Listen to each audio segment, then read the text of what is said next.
ये एक शहर नहीं, उम्मीद है, रोशनी है जो कभी बुझती नहीं। यहाँ हर गली में एक कहानी है। यहाँ की मिट्टी में अपने सपनों को बोया जाता है। इस शहर को हम प्यार से मुंबई या बम्बई कहते हैं। जिस तरह इन दो नामों का सफ़र और इतिहास अलग रहा है, मैं भी उसी सफ़र का एक छोटा सा हिस्सा हूँ। मेरी जिद, थोड़ी सी पागलपंती और पूरी सच्ची कहानी जो आपको ज़िंदगी के उतार चढ़ाव के बारे में बहुत कुछ सिखा देगी।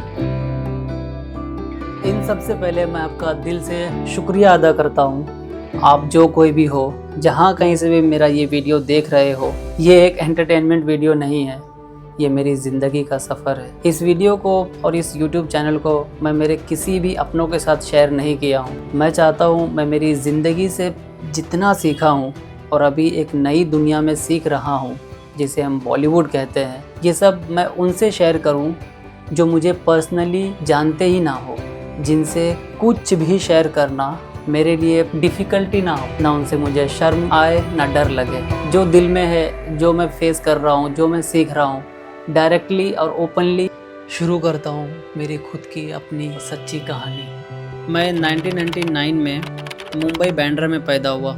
मैं 4 साल का था और मेरा बड़ा भाई 6 साल का जब मेरे अब्बा अम्मी में तलाक हो गया। मुंबई में हमारा 2 रूम था का। अब्बा अम्मी में तलाक होने के बाद एक रूम अम्मी ने ले ली और एक रूम अब्बा ने। अम्मी ने भी उस रूम को बेच दिया और अब्बा ने भी। जब कुछ टाइम के बाद अब्बा को कुछ और रास्ता नहीं दिखा तो हम 2 भाई को बिहार में दादा दादी के यहाँ छोड़ दिए। दादा और दादी एक किसान थे। हम दोनों दादा दादी के साथ खेत में रहते थे तो कभी गाँव वाले घर में। हम दोनों भाई ने जो वक्त वहाँ देखा, मैं ऊपर वाले से दुआ करता हूँ कभी कोई इंसान ऐसा वक्त ना देखे, किसी को ऐसी हाल में, ऐसे हालात में जीना ना पड़े। गली का कुत्ता भी हम दोनों भाइयों से काफी अच्छा जिया होगा जो वक्त हमने वहाँ पे जिया है, जो मैं कह नहीं पा रहा हूँ, शब्द नहीं है मेरे पास। बचपन में जब हमें कोई मारता था ना, हमारे पास कोई नहीं था जिन्हें हम जा करके ये कहें कि हमने किसी से मार खाया है, कोई हमको मारा है। कोई खाना पूछने वाला नहीं था क्योंकि दादा दादी खेत में रहते थे। कोई स्कूल भेजने वाला भी नहीं था। वक्त को भी कभी हम पे रहम नहीं आया। फिर कुछ टाइम के बाद अब्बा ने दूसरी शादी वहीं गांव में कर लिया। एक लाइफ ने टर्निंग पॉइंट लिया। कहते हैं रात के बाद सवेरा होता है। तो अब्बा की दूसरी शादी के बाद मेरी फैमिली ने फिर गाँव से मुंबई शिफ्ट हो गए।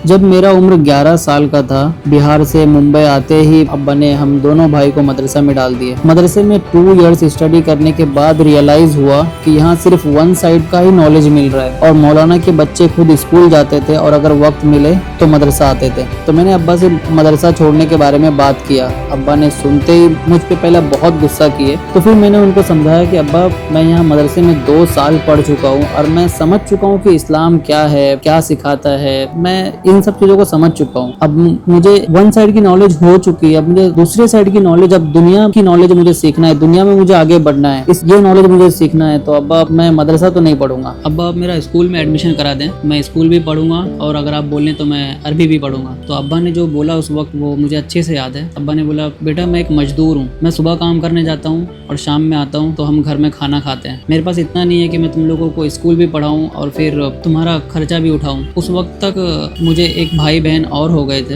ये मेरी दूसरी अम्मी से।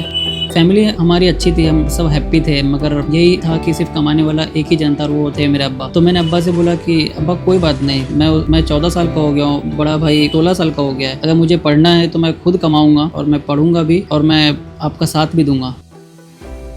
तो अब्बा ने थोड़ा हंसे और फिर बोले, हाँ क्यों नहीं। और मेरे बड़े भाई का बिल्कुल भी स्टडी में मूड नहीं था, उसका ना तो अरबी पढ़ना था और ना ही स्कूल। अब्बा को फिर मैंने मनाया कि अब्बा मैं सच कह रहा हूँ, मैं कर लूँगा। तो मैं एक शॉप पे लग गया काम पे, जनरल स्टोर था, वो मुझे 50 रुपये एवरीडे देता था। कुछ महीनों के बाद स्कूल में एडमिशन के लिए यहाँ वहाँ जाने लगा के लिए, बट कहीं मेरा एडमिशन नहीं हो रहा था क्योंकि मेरे पास कोई भी डॉक्यूमेंट नहीं था। मुंबई में रहने का रेसिडेंशियल डॉक्यूमेंट भी नहीं था और ना ही मेरा स्कूलिंग डॉक्यूमेंट था मेरे पास। मैं 15 साल का था। अब्बा को आकर के बोला कि अब्बा एडमिशन के लिए ऐसा डॉक्यूमेंट चाहिए, वैसा डॉक्यूमेंट चाहिए। तो अब्बा ने बोला, बेटा ये मैंने पहले ही बोला था कि ये सब मैं डॉक्यूमेंट के पीछे अगर मैं भागूंगा बनाने के लिए तो हम खाएंगे क्या, सुबह काम पे जाना है तो शाम में खाना मिलेगा, नहीं तो नहीं मिलेगा। ये सब डॉक्यूमेंट इतना ईजी नहीं है, इसमें बहुत टाइम लगता है और मैं इसके पीछे भाग दौड़ नहीं कर सकता हूँ। मगर अब्बा ने फिर जो एक लाइन बोला ना, वो दिल में लगा है। अब्बा ने बोला, बेटा अगर लाइफ में कुछ करना है ना तो खुद लड़ना सीखो, और अगर मेरी ज़रूरत पड़ेगी तो मैं हूँ। 15 साल की उम्र में मुझे जन्म देने वाली मेरी माँ से मैं मिला। कितना सोचने वाली बात है कि जिस माँ ने मुझे जन्म दी, मैं उनसे 15 साल की उम्र में मिला। खैर, उनके पास मेरा बर्थ सर्टिफिकेट मिला और वहाँ से मेरा डॉक्यूमेंट बनाने का सफ़र शुरू हुआ। मैंने मेरे पूरे घर का डॉक्यूमेंट बनाया, बट इसमें बहुत बड़ी प्रॉब्लम आई क्योंकि मेरे पास खुद का घर नहीं था। जिस रूम में हम रेंट पे रह रहे थे, उस ओनर ने मना कर दिया कि नहीं, यहाँ नहीं बना सकते हो। तो मेरे बड़े अब्बा के पास उनका खुद का घर था, तो मैंने उनसे रिक्वेस्ट किया कि बड़े अब्बा, मुझे पढ़ना है और उसके लिए डॉक्यूमेंट बनाना ही पड़ेगा, तो मुझे आप अपने घर पे सिर्फ डॉक्यूमेंट बनाने का इजाज़त दे दें। तो उन्होंने बोला ठीक है बनाओ, मगर पढ़ना है आगे तो ही। तो अच्छा लगा, मैंने वो डॉक्यूमेंट पूरा मेरे घर का सारा बड़े अब्बा के राशन कार्ड पे अब्बा का नाम था, वहाँ से निकाल के अब्बा का खुद का राशन कार्ड बनाना, और उस राशन कार्ड पे हम सबका नाम आया और पूरी फैमिली का सारा डॉक्यूमेंट बन गया।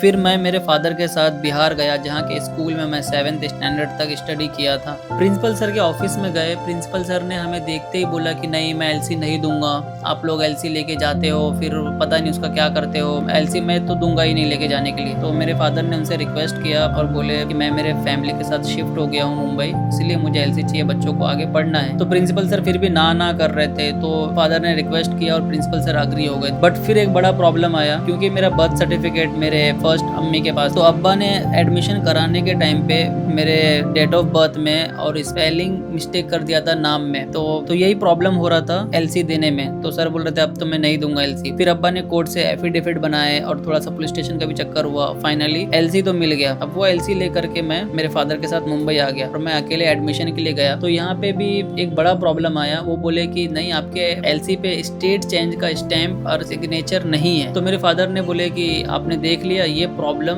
बहुत बड़ा चलेगा क्योंकि ये इतना इजी नहीं है। तो मैं बोला ठीक है अब्बा, कोई प्रॉब्लम नहीं है, आप काम करिए, मैं जाता हूँ बिहार और मैं स्टैंप एंड सिग्नेचर लेके आऊँगा। अब्बा बोले कि ये इतना आसान नहीं है, इतना इजी से नहीं होता है। मैंने अब्बा को बोला हाँ इजी से नहीं होगा, मगर आपने ही कहा है कि अगर कुछ करना है तो खुद लड़ना सीखो, तो मैं जा रहा हूँ अब लड़ने के लिए। अब देखूंगा जो होगा और मैं करके ही रहूंगा और करके ही आऊँगा। तो मैं वहाँ पे गया, तो मेरा एवरीडे सिर्फ यहाँ वहाँ, कभी स्कूल ऑफिस में, कभी वहाँ के जहाँ से मुझे स्टेट चेंज का स्टैंप मिलेगा वहाँ के ऑफिस में, यही भागना दौड़ना हो रहा है। उनके पास जा रहा हो तो वो बोल रहे हैं कि आप ये एलसी स्कूल में दे दो, स्कूल वाले हमारे पास भेजेंगे, फिर हम यहाँ से साइन और स्टैम्प करके भेजेंगे स्कूल में। और स्कूल में जा रहा हूँ तभी प्रिंसिपल सर बीमार चल रहे हैं, आए नहीं है, यही सब चल रहा था। फाइनली किसी भी तरीके से मुझे ये स्टैम्प एंड सिग्नेचर मिल गया और मैं वापस आया मुंबई एडमिशन के लिए। तो यहाँ मालूम पड़ा कि एडमिशन क्लोज हो चुका है और मेरा एडमिशन नहीं होगा। फिर मुझे मुझे ऑलमोस्ट 1 ईयर वेट करना पड़ा। मेरी एज अब 17 हो गई थी। तो फिर किसी ने सजेस्ट किया कि अब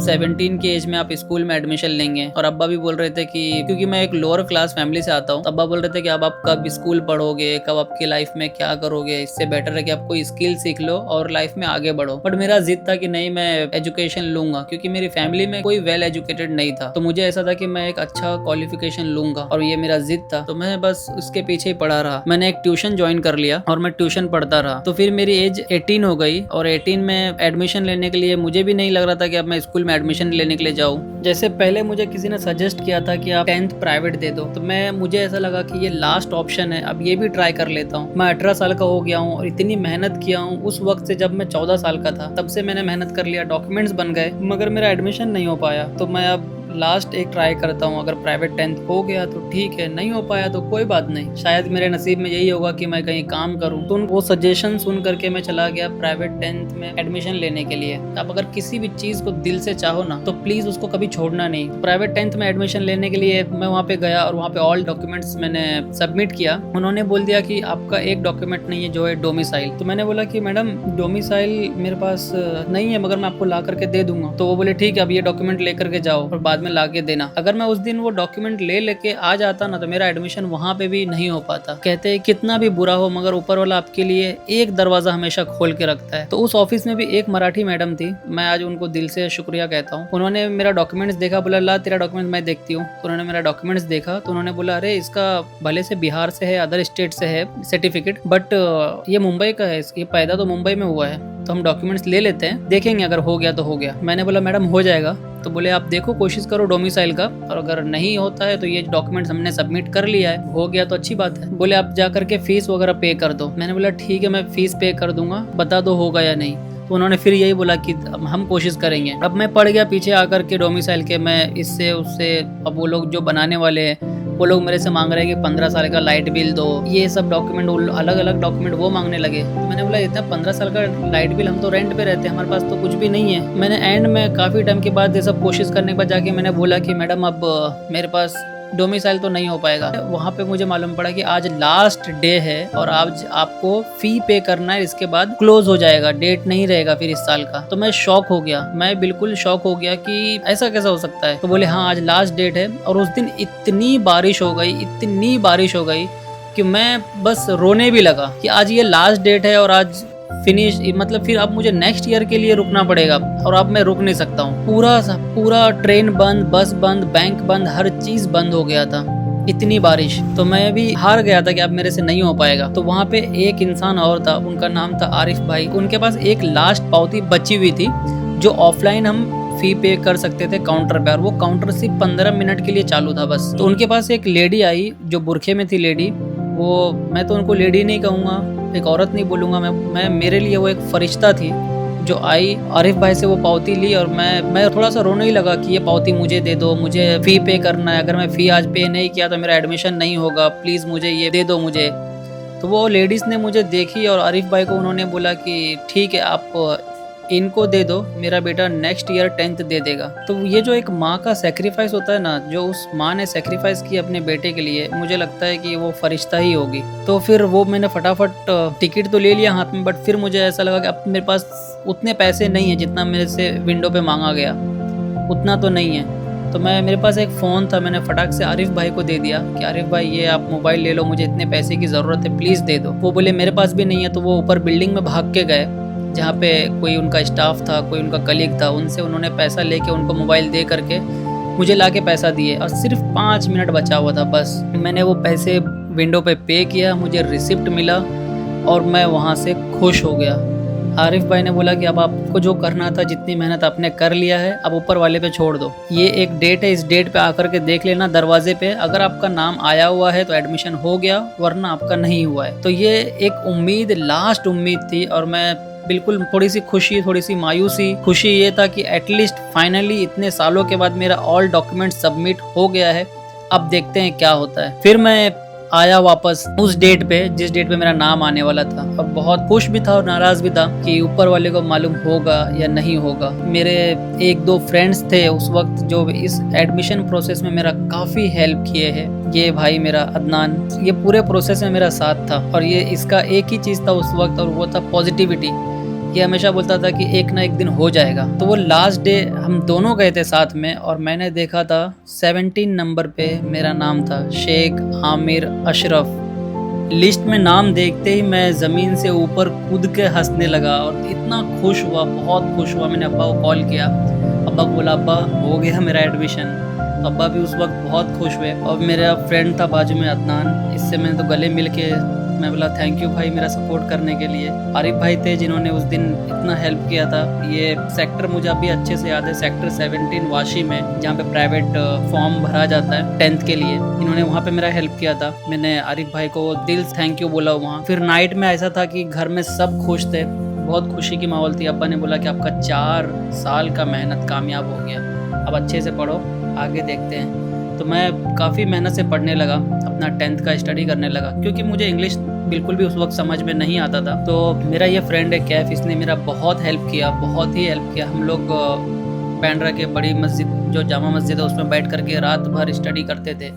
ये 12 बजे रात तक मेरे साथ रहता था और मुझे जो भी इंग्लिश है उसका हिंदी में ट्रांसलेट करना या फिर मैथ्स, साइंस, इस सब चीज़ों को समझाना बहुत ही ज़्यादा। इसको मैंने बहुत परेशान भी किया हो, माफ़ करना भाई, but thank you so much. किसी भी तरीके से मैंने मेरा स्टडी किया 10th में। और अब्बा ने फिर उस वक्त एक बात बोल दिया था मुझे कि अगर आपका रिज़ल्ट फेल आता है तो आप आगे ज़िद नहीं करना पढ़ने का। तो मैंने बोला ठीक है अब्बा, अगर मैं फ़ेल हो गया तो मैं आगे नहीं पढ़ूंगा, मैं कुछ काम सीखूंगा जो आप बोलोगे। कहते हैं ना कि ऊपर वाले को कुछ और देना था, मेरी मेहनत को देख करके उन्होंने मुझे पास कर दिया।